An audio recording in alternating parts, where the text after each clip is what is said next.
Est-ce que ça changerait votre quotidien si les chiens étaient permis dans le métro? Au cours des derniers jours, il y a plus de 5000 personnes qui ont signé une pétition mise en ligne par la SPCA de Montréal pour demander à la STM de permettre les chiens dans les transports en commun. Ça restreint vraiment beaucoup l'accès aux grands espaces verts. Ça restreint aussi la possibilité pour leurs gardiens de les amener avec eux plutôt que de les laisser à la maison. Et ça restreint aussi l'accès aux soins vétérinaires. Et évidemment, ça a un impact disproportionné sur les personnes à plus faible revenu qui n'ont pas nécessairement les moyens d'avoir une voiture ou de prendre un taxi pour se rendre chez le vétérinaire. Donc vraiment, il y a un lien intime entre le bien-être animal, les soins, l'accès aux soins vétérinaires et l'accès aux transports en commun. Oui, mais l'été, quand il y a les festivals et tout, ça serait vraiment le fun, parce que souvent, c'est difficile de trouver du stationnement en ville.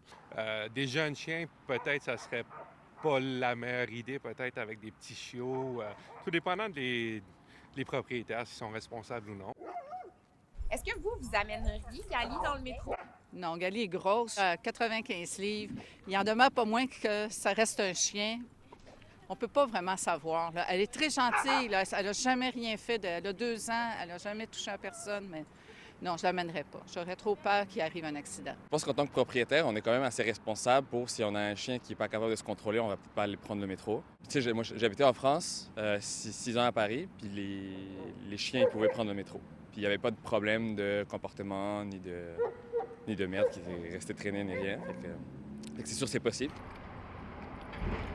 À la SPCA de Montréal, on est tout à fait prêt à travailler avec la Ville, voir comment on peut aider justement à habituer les chiens à voyager dans le transport en commun, que ce soit d'offrir des ateliers aux propriétaires de chiens, etc. On est tout à fait prêt à travailler, mais à notre avis, ça peut se faire quand même très facilement.